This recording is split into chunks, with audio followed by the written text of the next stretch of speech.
하나님의 압도적인 은혜는 상처를 영광으로 바꾸는 은혜입니다.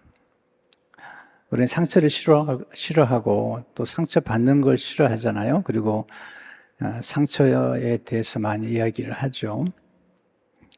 하나님 우리의 상처를 아십니다. 또 우리가 언제 상처를 받았고 누구에게 상처를 받았고 어떻게 상처를 받았는지 하나님 아십니다.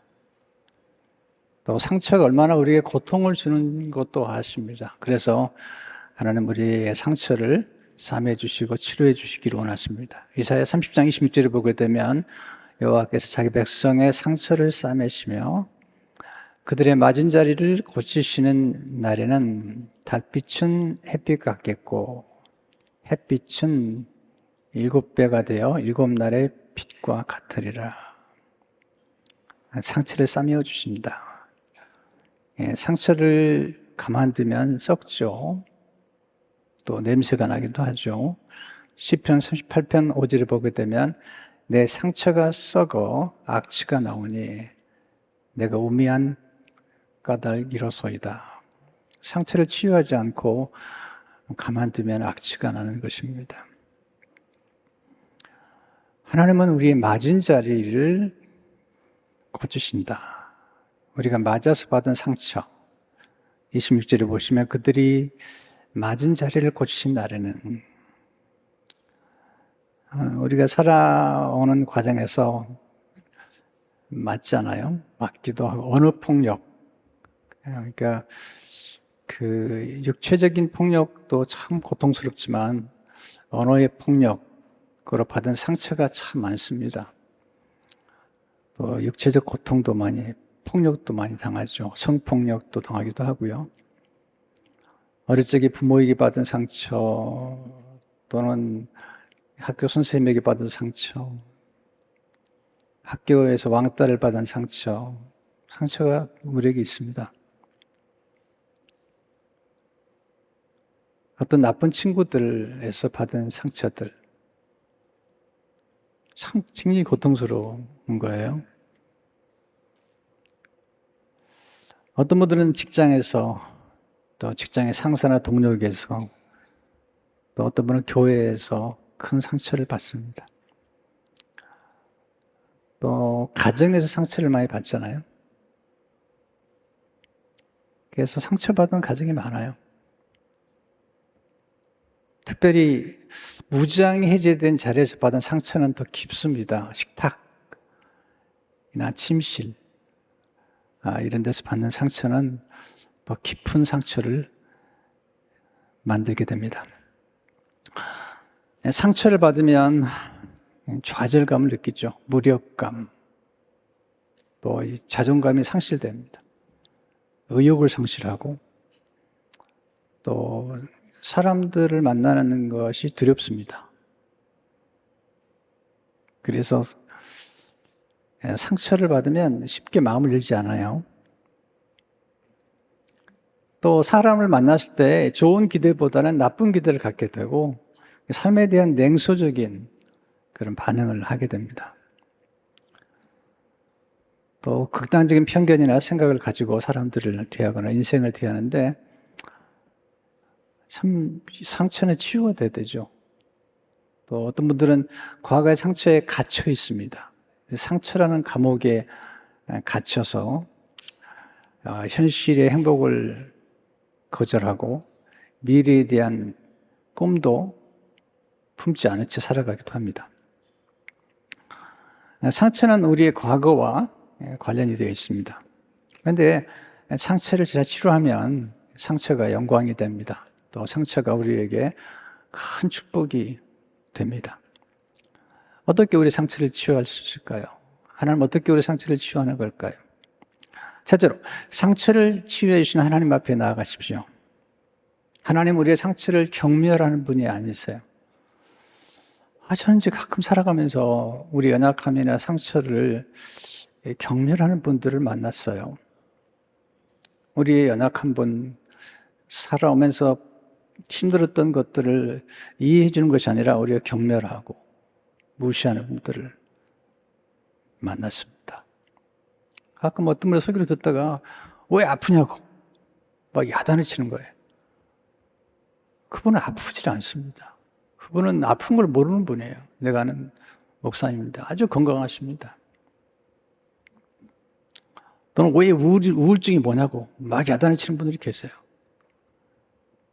그런 분들은 아픈 분, 연약한 분들, 심취나 우울을 경험하는 분들은 모르기 때문에 그냥 남의 상처를 경멸하는 거거든요. 그럼 더 상처를 받는 거죠. 하나님은 그런 분이 아니십니다. 오늘 기도해 주신 것처럼 이사야 40장 3절에 보면 상한 갈대를 꺾지 아니하며 꺼져가는 등불을 끄지 아니하시고, 하나님은 우리의 상한 갈대, 우리 인간은 상한 갈대와 같아요. 근데 꺾는 분이 아니고 치료하시죠. 꺼져가는 등불을 다시 불 붙여주는 분이 하나님이시죠. 우리 마음이 상한 자를 가까이 하시는 분입니다. 시편 34편 18절을 보게 되면 여호와는 마음의 상한 자를 가까이 하시고 충심으로 통회하는 자를 구원하시는도다. 우리는 상한 심령 때문에 너무 괴로워하지 말고 오히려 하나님을 더 가까이 만날 수 있는 기회가 될 수 있다는 겁니다. 폴 트루니에는 모든 치유와 모든 인격적 성장은 하나님으로부터 온다, 그렇게 말합니다. 상처는 치유가 돼야 돼요. 이 치유되지 않은 상처는 나쁜 영향을 끼칠 수가 있기 때문이죠. 과거에 받은 상처의 경험 때문에 그 상처의 경험이 미래에 나쁜 영향을 주는 것이기 때문에 상처가 치유되는 경험이 필요한 것입니다. 왜냐면 이제 결혼 생활이 어렵잖아요. 그래서 남자에 대한 상처를 받은 분들이 가끔 자녀들에게 이렇게 세뇌를 시켜요. 남자는 다 나쁜 놈이다. 계속 세뇌를 시키다 보면은 그게 아주 부정적인 영향을 끼쳐서 결혼하지 않으려고 그래요. 그리고 나중에 결혼하더라도 남편에 대한 어떤 부정적인 생각을 가지기 때문에 친밀한 사랑에 깊이 들어가지 못해요. 치유가 되면 가능하지만 치유받기 전까지는 그게 잘 안 되거든요. 어떤 분은 상처가 있는데 없다고, 그리고 우겨요. 그리고 남에게 상처를 줘요. 그것도 좋지 않습니다. 에레미야 6장 14절을 보게 되면 그들이 내 백성의 상처를 가볍게 여기면서 말하기를 평강하다, 평강하다, 나 평강이 없도다. 하나님의 상처를 치유해주기 원하시는데 치유받기를 거절하는 분도 계세요. 그래서 에레미야 8장 22절을 보게 되면 길리앗에는 유황이 있지 아니하는가. 이 유황은 성령의 그 기름을 상징하는 것인데요. 그것은 의사가 있지 아니하는가. 하나님이시죠. 딸내 백성이 치료를 받지 못하면 어찌 됨인고. 하나님은 치료해주기 원하시는데 치료받기를 거절하는 것, 안타까운 말씀이죠. 어떻게 해결할 수 있을까요? 첫째로 자신의 상처를 인정하십시오. 내가 상처가 있다는 걸 인정하는 게. 두 번째, 자신의 상처를 대면하십시오. 아프지만 대면해야죠. 덮어놓지 마시고. 네. 또 이미 치유된 상처를 또 꺼낼 필요는 없지만 치유되지 않은 상처는 과거에 치유되지 않은 사람이 대면하는 게 중요해요. 세 번째는 하나님께 가지고 나가세요. 네 번째는 하나님께 드러내 보여드십시오. 우리가 이제 의사 선생님 만나면 우리 아픈 것을 보여드리잖아요. 보여드려야지 치유를 해주시잖아요. 다섯째, 자신의 상처를 하나님께서 치유시도록 맡기십시오. 왜냐하면 우리를 치유하는 분은 하나님이시기 때문이죠. 헨리 나우맨이 한 말이 저게 참 도움이 됐어요. 하나님의 사랑받는 자녀로의 위대한 영적 부르심은 우리의 상처를 저주의 그늘에서 꺼내어 축복의 빛 아래로 갖다 놓는 것이다. 상처를 자꾸 저주하려 놓게 되면 상처 때문에 인생이 고달프거든요. 근데 그걸 꺼내서 축복의 빛 아래로 갖다 놓으면 상처를 치유해 주시고 상처를 통해서 하나님이 영광스러운 미래를 만들어 주시고 상처 때문에 더 잘 되는 그런 축복을 경험하게 되는 것입니다. 요셉이 그렇잖아요. 상처를 얼마나 받았습니까? 근데 요셉은 상처 때문에 더 잘 된 사람이죠. 그런 사람들이 많잖아요.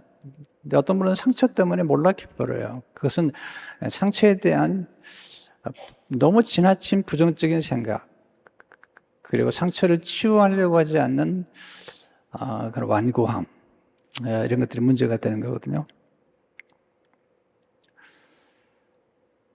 스스로 고립해서 상처를 치료하는 걸 거절해버리면, 고립하다 보면 더 좋은 관계가 찾아와도 그 관계를 무시해버린 결과를 가져오게 됩니다.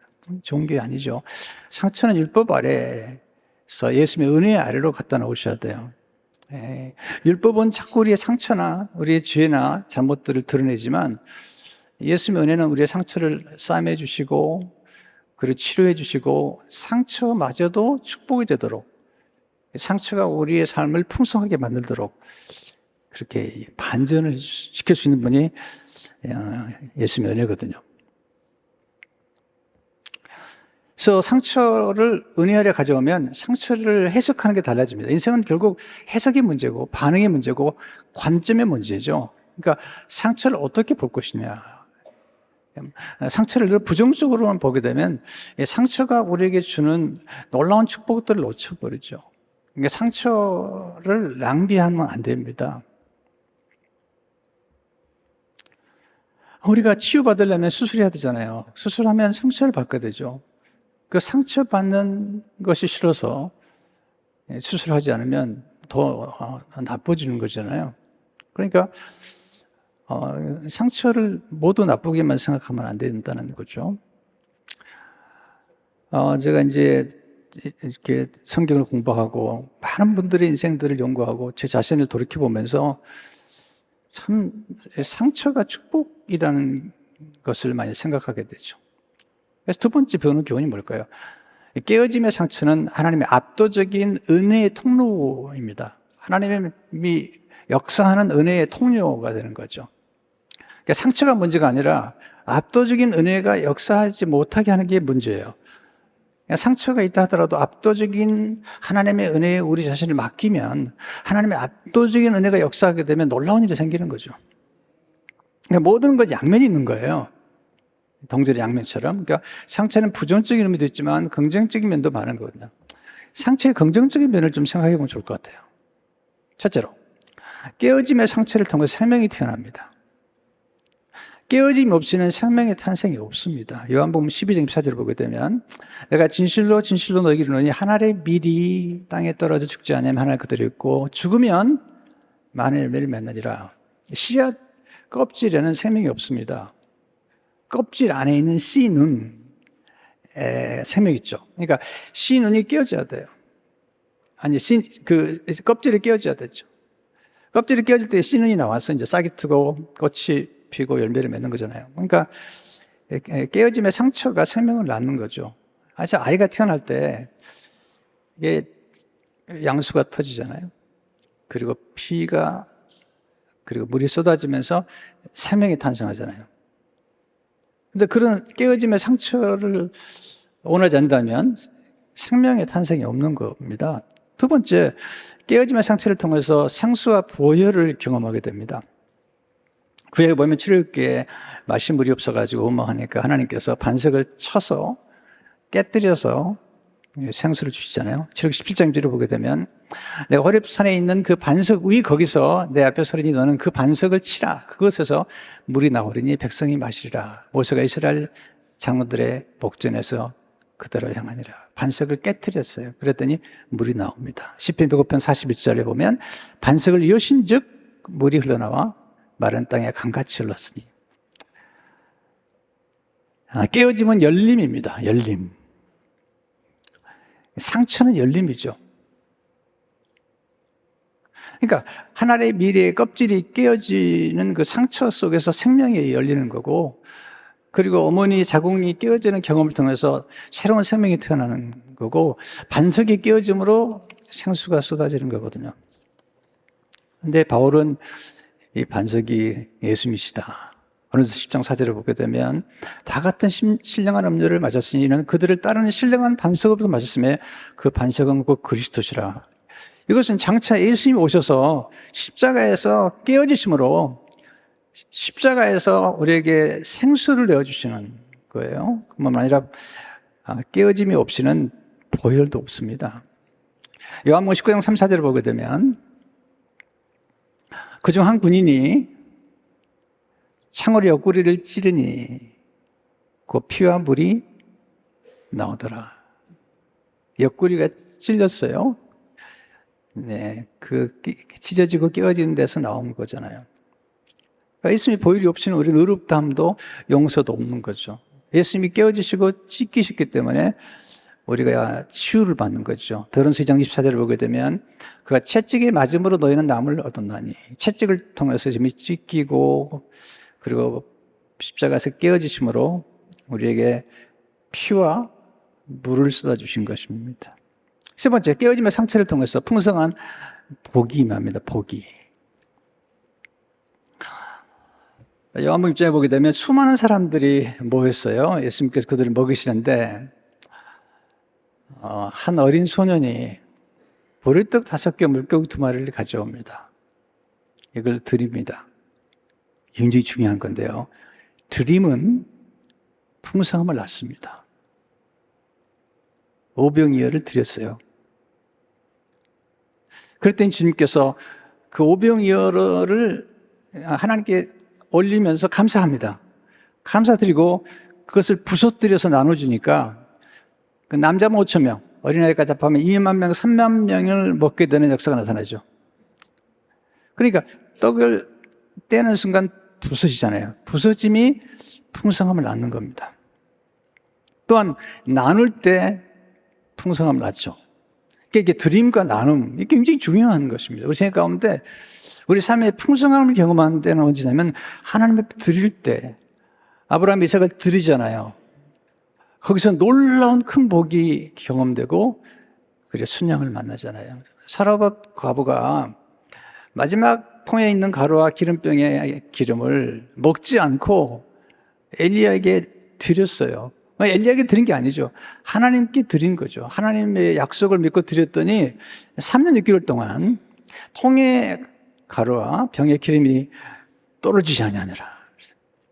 저는 그 풍성한 축복이 그냥 사르밧 과부의 집에서만 머물렀던 생각이 들지 않아요. 사르밧 과부가 이웃들에게도 나눠줬을 거라 생각이 들죠. 예수님은 생명의 떡으로 오셨어요. 그리고 우리가 그 떡을 먹는 거죠.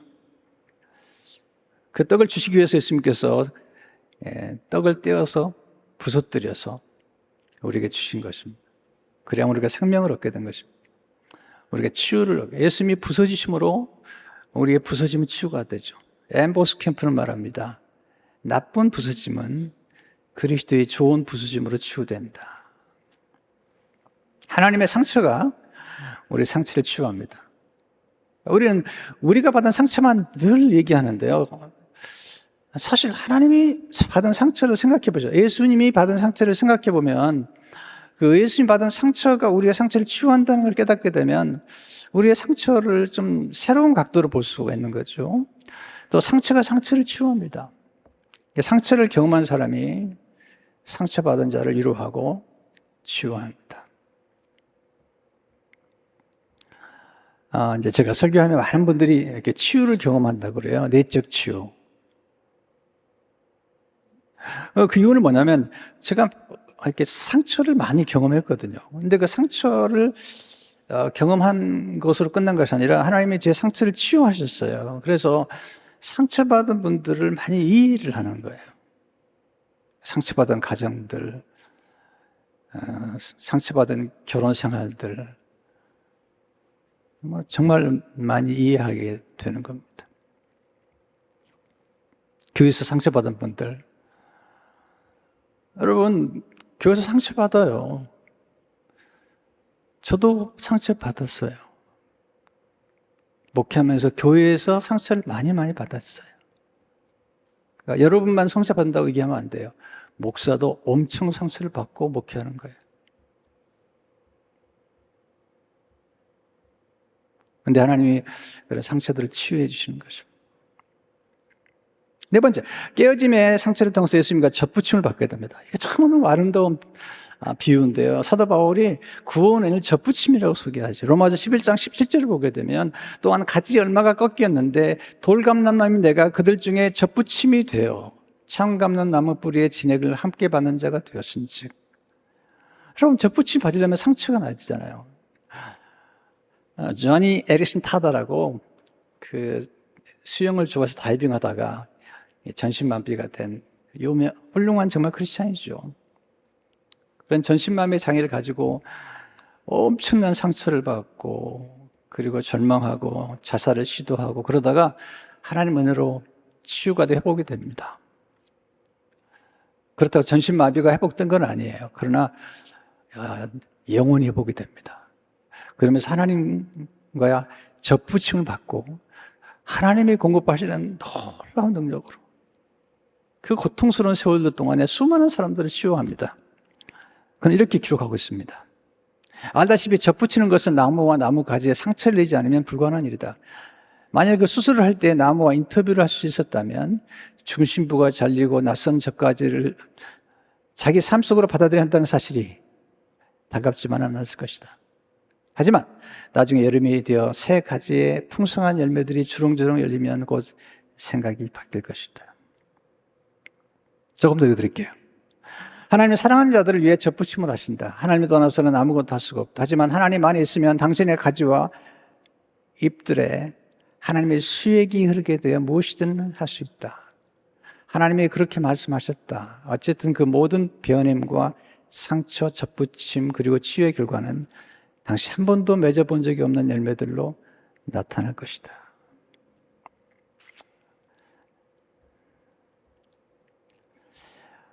제가 역설적인 얘기를 많이 하지만 그러나 제가 역설적인 진리를 말씀드릴 때 여러분 정말 얼마나 중요한 역설적인 진리인지 모르죠.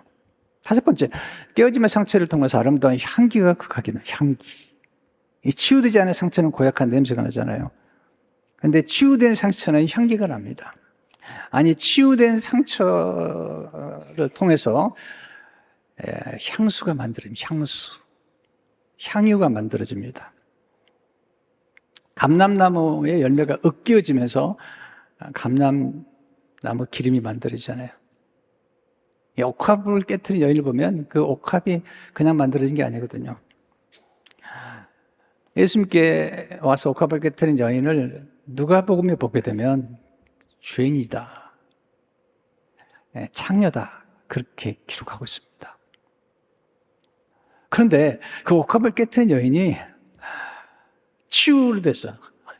네. 예수 그리스도의 사랑을 받으면서 치유가 됐습니다. 보세요. 관계 속에서 받은 상처는 관계를 통해서 치유가 되는데 더 좋은 만남, 더 좋은 관계를 맺게 되면 과거에 받았던 나쁜 관계 속에서 경험한 상처가 치유가 됩니다. 그래서 상처 받은 것이 인생의 끝이 아니에요. 마침표가 아닙니다. 상처 받았다는 경험이 쉼표예요, 쉼표. 마침표가 아니라 잠시 쉬고 그 다음에 더 좋은 만남과 더 좋은 사랑을 통해서 더 놀라운 축복을 경험하는 거거든요. 이 여인이 그런 여인이죠. 수많은 남자들에게 상처를 받았는데 예수님의 압도적인 사랑, 그 사랑을 치유받은 다음에 향유를 깨뜨리죠. 마가복음 이렇게 기록했어요. 마가복음 14장 3절을 보게 되면 예수께 베다니 나병 환자 시몬의 집에서 식사하실 때에 나병 환자 고쳐주신 거죠. 그 집에 식사하실 때 한 여자가 매우 값진 향유고 순전한 나다 한 옥합을 가지고 와서 그 옥합을 깨트려 예수의 머리에 부으니 예수님께서 그 향기로 치유가 됐어요. 예수님이 십자가를 향해 가나가시는데 너무 외롭고 너무 힘들고 너무 고독한 때에 이 옥합을 깨뜨린 여인을 보면서 그 사랑을 너무 받아서 그 섬김을 통해서 흡족한 치유를 경험했으면 좋겠어요. 그러면서 예수 말씀하세요. 복음이 전파되는 곳마다 이 여인의 행한 일이 전파되리라. 왜냐하면 이 여인이 옥합을 깨뜨렸는데 예수님이 곧 십자가에서 자신의 몸을 깨뜨려 온 세상에 예수님의 향기를 통해 치유하려고 하시는데 그걸 지금 먼저 하고 있는 여인이 옥합을 깨뜨린 여인인 거죠. 가끔요, 제가 목회하면서는 좀 재미있는 경험하는데, 본인이 도덕적으로 우울하고, 또 늘 스스로가 경건하다고 생각하는 분들이 때로는 참 율법적이 많이 돼요. 난 비판하고, 막. 근데 보면 정말 교회에서 몸을 바쳐 충성하고, 모든 일을 이해하고, 이런 분들 보면요, 본인이 죄가 많다고 생각하는 분들이에요. 나 같은 죄인이. 그러니까 바울이 참 훌륭하게 자기는 죄인 중에 기술을 하는 거예요. 그러니까 하나님을 늘 찬양하는 거죠. 그리고 다윗이 간음죄를 범하고 살인죄를 범한 다음부터는요, 그 시가 보면요, 하나님의 인자와 긍휼과 용서함에 대한 찬양이 가득 찹니다.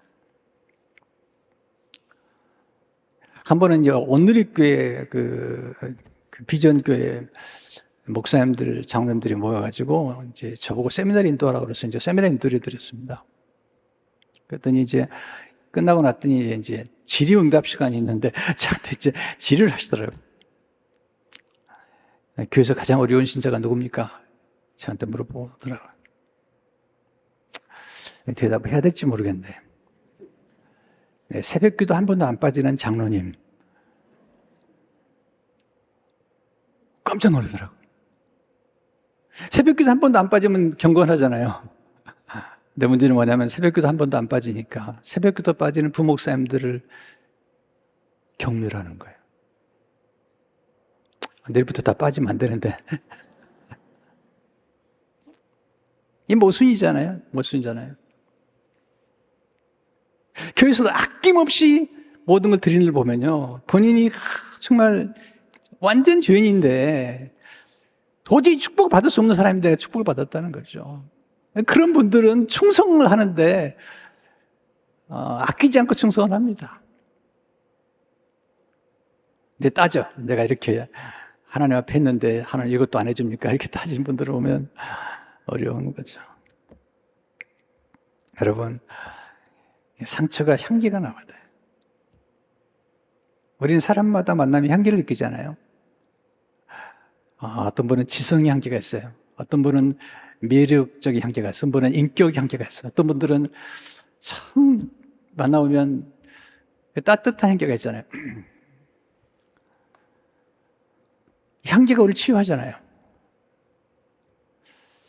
저는 이제 가끔 화장실에 가면요, 이 화장실에 관심이 많아요.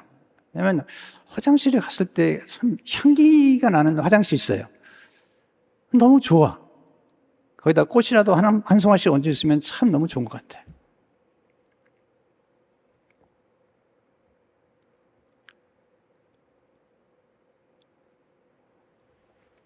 사랑이라는 게 뭐냐면 향기를 바라는 거잖아요. 아가서 1장 3절을 보시면 내 기름이 향기로 아름답고 내 이름이 쏟은 향기를 같으므로 내 처녀들이 너를 사랑하는구나. 아가서 4장 10절을 보게 되면 내 누이 내 신부의 내 사랑이 어찌 그리 아름다운지 내 사랑은 포도주보다 진하고 내 기름의 향기는 각양 향품보다 향기롭구나. 그런데 향기가 어떻게 만들어지지 아세요? 이게 장미가 으깨어지는, 그것도 아주 추운 고산지대에서 어떤 아름다운 꽃들이 이렇게 으깨어질 때 거기서 이렇게 향수가 만들어지는 거죠. 이게 하나님의 역설이에요. 근데 여기 조심할 거예요. 어떤 분들은 상처 때문에 아주 독을 발하는 분들 계세요. 어떤 분들은 상처 때문에 향을 발해요. 향나무처럼. 향나무는 찍혀도 향을 발하는 거예요. 그러니까 저분은 상처를 많이 받은 분인데 그분을 만나면 향나무처럼 향기가 나는 거죠. 예수님은 향기로운 제물을 들어 레베소 5장 2절을 보게 되면 그리스도께서 너희를 사랑하신 것 같이 너희도 사랑 가운데 생활하라. 그는 우리를 위하여 자신을 버려서 향기로운 제물과 희생 제물로 하나님께 드리셨느니라. 향기로운 제물. 여러분, 사랑한다는 것은 상처를 주고받는 것입니다. 그런데 사랑으로 받은 상처는 향기가 있습니다. 고린도서 2장 15절을 보게 되면 우린 구원받는 자들에게나 망하는 자들에게나 하나님 앞에서 그리스도의 향기니. 마지막으로 하나님의 은혜는 상처를 통해 영광을 이루게 하죠. 십자가의 상처 없이 부활의 영광은 없습니다. 십자가가 없는 영광은 없죠. 예수님 부활의 영광을 바라보시면서 십자가를 참으셨어요. 예수님 십자가를 인자의 영광이라고 그래요. 요한복음 12장 13절 들어오게 되면 예수께서 버리시되 인자가 영광을 얻을 때가 왔도다. 여러분 어떻게 진주가 만들어진지 아시잖아요. 네, 저게 이물질이 들어오죠. 모래 같은 이물질이 들어오면 그 상처를 이렇게 밖으로 내보내지 않고 상처를 수용하는 겁니다. 억셉트하는 겁니다. 받아서 그걸 싸매는 중에 진주가 됩니다. 아름다운 진주가 됩니다. 그러니까 상처가 없으면 진주가 없는 거죠. 제가 한번 요한계시록 읽다가 깜짝 놀랐어요. 요한계시록 21장 21절을 보니까 그 12문은 천국문을 비유하는 건데요. 12문은 12진주니 강문마다 한 개의 진주로 되어 있고 성의 길은 맑은 유리 같은 정금이더라. 너무 놀라운 게 뭐냐. 한 개의 진주. 얼마나 상처가 컸으면 문만한 진주가 만들어졌을까? 여러분, 상처의 크기가 진주의 크기를 결정하는 겁니다. 상처의 크기가 미래의 영광을 결정하는 거죠. 중요한 것은 상처를 낭비하지 않는 겁니다. 상처를 치유하고 상처를 영광으로 만드는 게 필요하잖아요. 예수님 십자가에 부활하신 다음에 예수님의 상처를 간직하고 계시잖아요. 사도 바울도 내가 예수의 흔적을 가졌다고 그러잖아요. 고난의 흔적. 요셉은 상처를 많이 받은 사람이죠. 형제들이 미워하고 시기하고 질투하고 그리고 그를 버리고 생이별을 시키고 그의 옷을 찢어버리고 꿈을 찢어버리고 그리고 보디발에 갔는데 보디발에 충성했는데 그를 감옥에 집어넣고 감옥에 들어가서 술 맡은 관원장에게 참 도움을 줬는데 잊어버리고 다 잊어버리고도 상처인 거죠. 근데 나중에 하나님이 다 치유했어요. 그를 축복하시면 압도적인 은혜를 통해서 다 치유해버려요. 여러분, 상처가 중요한 게 아닙니다. 압도적인 은혜가 역사하면 상처가 치유될 줄로 믿습니다. 그래서 나중에 그가 치유받고 많은 사람의 생명을 살리면서 형제들을 만나서 고백한 고백 좀 보세요. 창세기 45장 4절을 보게 되면 요셉이 형들에게 이르되 내게로 가까이 오셔서 그들이 가까이 가니 이르되 나는 당신들의 아우 요셉이니. 굉장히 지금 중요한 순간이에요. 22년 만에 만나가지고 요셉이 얘기하는 거죠. 나는 당신들의 아우 요셉이니. I am your brother Joseph. 이렇게 하는 거죠. 당신들 애국배의 판자라. 당신에게 상처를 준 사람들입니다. 당신들이 나를 이곳에 팔았다고 해서 근심하지 마소서. 한타라에 맞섰어. 이게 해석입니다. 하나님이 생명을 구원하시려고 나를 당신들보다 먼저 보내셨나이다. 여러분, 이게 왜 가능하죠? 용서했기 때문에. 상처는 용서를 통해 치유됩니다. 용서는 생명을 주고받는 거예요. 그래서 이게 위대한 겁니다. C.S. 루이스의 스승이라고 할 수 있는 조지 맥도날드가 이렇게 말했어요. 용서는 생명을 내어주는 것이며 그로 생명을 받는 것이다. 우리는 용서를 통해서 상대방을 자유케 할 뿐 아니라 우리의 상처를 통해서 우리의 상처가 받은 우리도 자유케 되는 겁니다. 새로운 출발을 가능하게 합니다. 하나님은 회복의 은혜를 통해서 미래를 향해 전진하게 합니다. 회복은 지나간 과거만 상실한 걸 회복하는 게 아니라 우리의 삶이 더 업그레이드. 더 나은 미래를 향해 나아갈 수 있어요. 저는 이게 이제 하나님의 회복의 묘미라고 생각해요. 우리가 살아가면서 상처를 받고 이별도 하고 여러 가지 경험을 하지만 하나님이 도와주시면 내가 받은 상처보다 더 놀라운 축복을 우리가 잃어버린 것보다 더 놀라운 경험들을 할 수가 있는 거죠. 상처가 치유되면 더 이상 과거에 머물지 않게 됩니다. 희망찬 미래를 향해 나아가게 됩니다. 노먼 라이트가 상처를 맞이하는 용기에서 이렇게 말합니다. 회복은 삶에 대한 재투자를 포함하는데 그것은 새로운 관계와 새로운 꿈들을 찾는 것이다. 우리 예수 그리스도를 만나게 되면 예수 그리스도 안에 새로운 관계와 새로운 꿈들을 얻게 될 뿐 아니라 우리 생각 가운데 어려운 관계에서 오는 아픈 상처들이 하나님이 축복하시고 도와주시면 또 우리가 그렇게 마음을 열면 새로운 관계와 그리고 새로운 꿈들을 찾게 되는 것입니다. 상처를 받았다고 사랑을 포기하면 안 됩니다. C.S. 루이스가 이런 말을 했어요. 사랑한다는 건 그 자체로 상처받기를 허락하는 것이다. 뭘 사랑하든 분명 가슴이 미어질 것이며 심지어 부서질 수 있다. 그런데 여기서 마지막으로 제가 그런데 너무 상처만 받으면 안 돼요. 그러면 상처를 좀 덜 받을 길은 없는가? 제가 생각해 봤습니다. 왜냐하면 저도 목회하다 보니까 상처를 받는데 너무 힘든 거예요. 너무 힘드니까 이게 설교가 어떨 때 힘들더라고. 그래서 이제 어떻게 하면 상처를 좀 덜 받을 수 있을까라고 하는 전략을 좀 지혜를 얻다 보니까 하나님의 복음에 지혜가 있는 거거든요. 지금 은혜 가운데 지혜가 있는데 몇 가지만 설명해 드리겠습니다. 짧게. 첫째로, 사람에 대한 지나친 기대를 삼가십시오. 그러니까 뭐 결혼에 대한 지나친 기대를 삼가야 돼. 또 교회 와서도 너무 지나친 기대를 하지 마세요. 우리 목사님이 뭐 계속 잘할 거다. 뭐 설교는 계속 잘할 거다. 그렇게 생각하시면요, 갈 때 분노가 가득 찹니다. 그러지 마시라고요. 또 뭐 내 아내와 남편이 뭐 너무 잘할 것이다.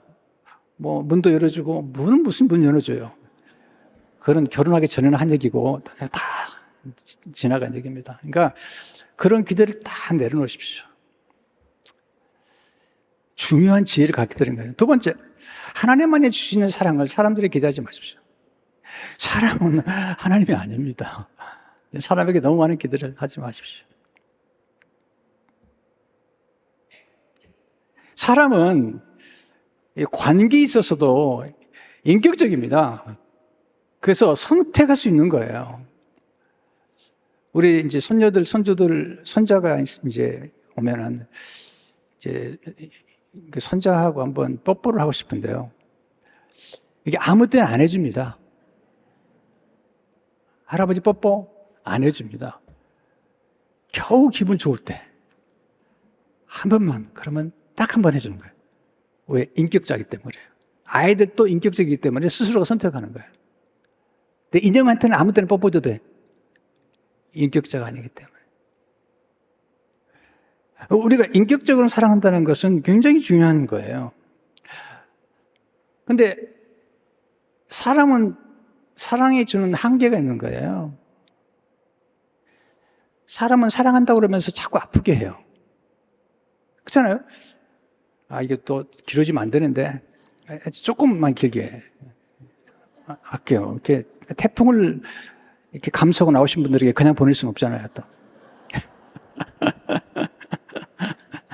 소하고 사자하고 사랑했대요. 소는 너무 사자가 예뻐가지고 늘 풀을 갖다 주는 거예요. 사자는 너무 소가 예뻐가지고 늘 고기를 갖다 주는 거예요. 나중에 헤어졌답니다. 그리고 하는 말이 열심히 노력했는데.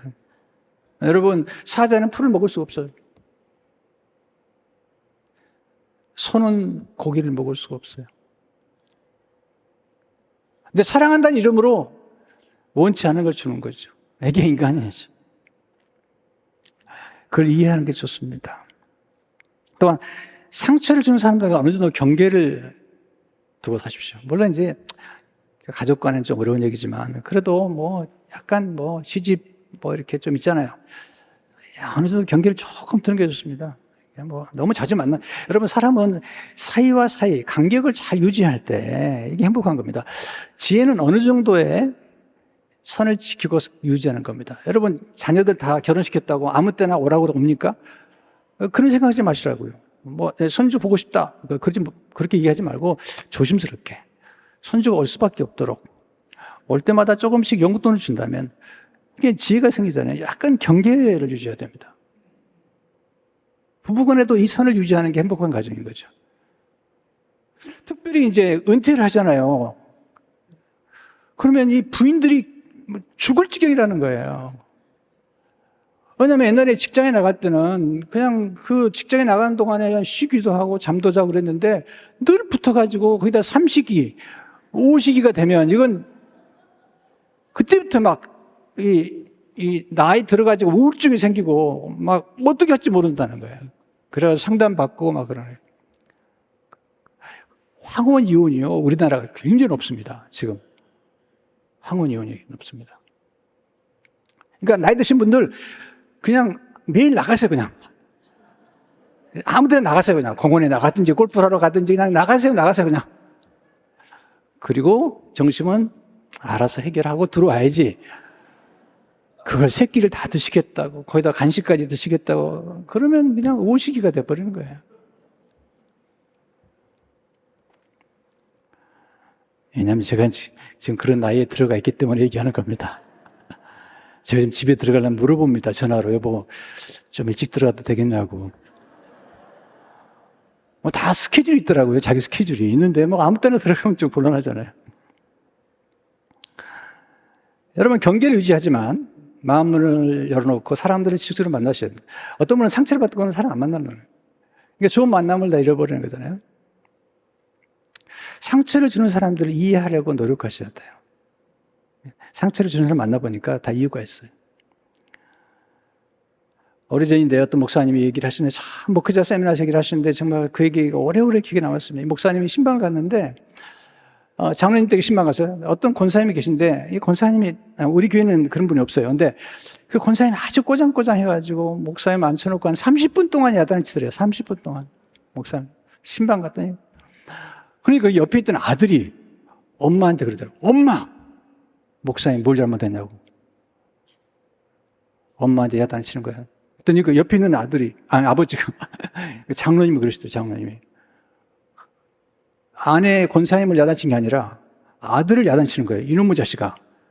30분도 못 참냐? 나는 평생을 같이 사는데? 그 목사님 들어보니까 일리가 있는 거예요. 30분만 참으면 되는 거예요.